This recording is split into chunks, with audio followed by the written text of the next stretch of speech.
My name is Pascal. I'm a Christian by faith. I'm 69 years old. I'm a MSc postgraduate in mathematics. I'm a retired college lecturer from Government Engineering College. Now, you quoted from the Acts of the Apostles what Peter addressed to the people. Now, the same Peter says in John 6 chapter 67, 68, 69, then Jesus said to the 12, do you also want to go away? Then Simon Peter answered unto him, Lord, to whom should I go? You have the words of eternal life. Also, we have come to believe and know that you are the Christ, the Son of the living God. Then Christ said, blessed art thou, Simon Bar-Jonah. It is not flesh and blood that has revealed it to you, but my Father himself who is in heaven. Now, to your question, I answered this question. I got here 25 points to your asking, who can say that Christ claimed himself to be the Son of God? I have here 25 instances, but I don't want no time. I need a public debate with you if you are ready to agree. Not just one day, a 7-day public debate with you. I can contradict every statement of yours, what you said about Christianity, and maintain my stand. Pastor, my dear pastor, my dear pastor has asked a good question. He's quoted the Gospel of John, and he quoted that Peter said that Jesus Christ was Son of God, and answered this. So remaining 24 points, my student will answer. You know, there are 100 people, thousands of people in the world who want to debate with me. You know, what I say, there's a criteria for me to debate. I'll come to that afterwards. First, I will answer your question. First, I'll answer your question. You quote from Gospel of John that Peter said, Jesus Christ was Son of God. Brother, my statement was, if you remember, I will repeat it, there is not a single unequivocal statement, not a single unambiguous statement in the complete Bible where Jesus Christ, peace be upon him, himself says that I am God, or where he says, worship me. Worship me. I want to add, and including you, if any Christian can point out a single statement from any version of the Bible, any unambiguous statement, any unequivocal statement where Jesus Christ, peace be upon him, himself says that I am God, or worship me. 3 words. I am God, or worship me. 2 words. I am ready to accept Christianity today. I am ready to put my head on the guillotine. I am not speaking on behalf of my other Muslim brothers. They may not be well versed in the Bible. Now what you quoted to me is not fulfilling my criteria. Yet I will answer. What you quoted is Peter saying that Jesus Christ is Son of God. Brother, do you know in the Bible there are sons by the tons? God has got sons by the ton. Adam was son of God. Ephraim was son of God. Israel was son of God. All those who are led by the Spirit of God are sons of God. So son of God is a word used in the Bible, means a person who follows the teachings of God Almighty. If you follow the teachings of God Almighty, according to the Bible, you are also son of God. If I follow the teachings of God, I am son of God.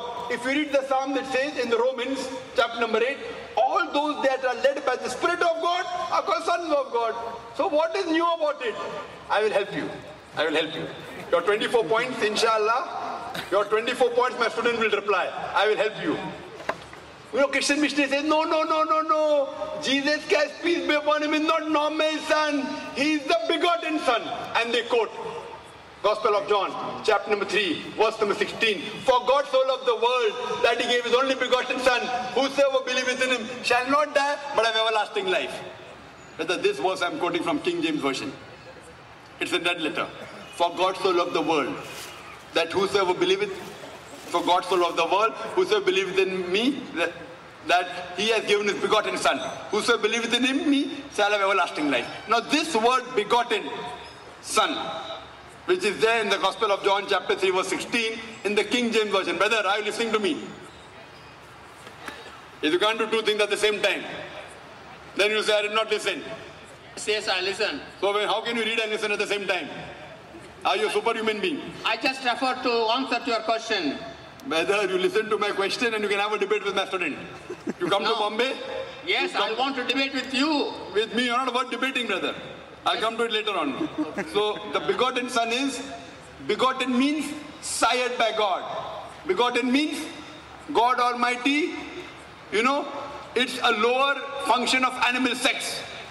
It's an insult to Almighty God. So that's the reason in the Revised Standard Version, revised by 32 scholars of the highest eminence, backed by 50 different cooperating Christian denominations, they said that this word begotten in Gospel of John chapter 3 verse number 16 was an interpolation, was a concoction, was a fabrication, and they threw it out of the Bible. Who? Not Muslims, not Hindus, 32 scholars of the highest eminence, backed by 50 different corporate denominations in the Revised Standard Version of the Bible, RSV. They have removed this word begotten as an interpolation, as a fabrication, as a concoction. So if you say Son of God, I verily agree that Jesus Christ was Son of God, meaning he was a godly person. Where do I disagree? But he never claimed he was God. As far as your other part, 24 questions that you have, you want to debate me. If you want to debate me, there are some criteria. There are some criteria. I would not mind debating anyone who on his own can at least gather 10,000 people. If you can give a public lecture. For a public lecture, if you can gather 10,000 Christians, I will debate you. Anyone in the world, or you give your material,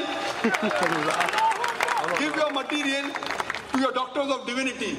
You know Billy Graham? Billy Graham can gather more than 100,000 people. Billy Graham, Morris Cerullo, give these people. Who are you? I don't even know you. Why should I waste my time? You want to debate? Yet you can debate. Come to Bombay, take an appointment. My student will debate with you and answer all your 24 points. We have many students in the queue waiting. There are many such people who challenge me. We say for debate with my student.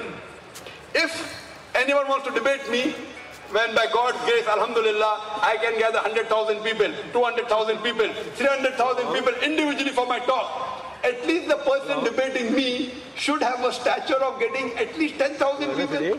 If you cannot gather 10,000 people, it's a waste of my time. Why should I make you famous? Yet, you can have a debate with my students. Many people are there. You know the students of our school also, inshallah. You are 69 years old, no problem. My young students will debate you. Fine? Tell me when you are coming. You can come there, hire the hall, you pay for the thing, fine? If you are worth someone great, we'll pay for you. If you can't gather 10,000 people, you come there, arrange for a hall, call my student for a debate, we'll have a debate. If you want to tell the date, you can announce now only. Which date are you coming to Bombay, brother? Pastor? Yes. Which date are you coming to Bombay? Tell me. I have to gather the audience, then I'll tell you. No audience. You coming alone, no problem. When 10,000 people, then you debate with me. First, at least debate with my student. Your gathering audience will take you a lifetime. I don't know how long will you live. What I want you to do. I want to answer your questions, not my questions. My student will answer. My students are well-versed, Pastor. No. When can you come to Bombay? Most welcome. Give a time, I will arrange my student to debate you. If you cannot debate my student, and you cannot gather 10,000 people, so why should I waste my time? What you can do is ask a question. You asked a question, I gave the reply. Now you can go behind the queue for your next question. Behind the queue, yes, brother. Yes, can I take the question from the sister's side, please?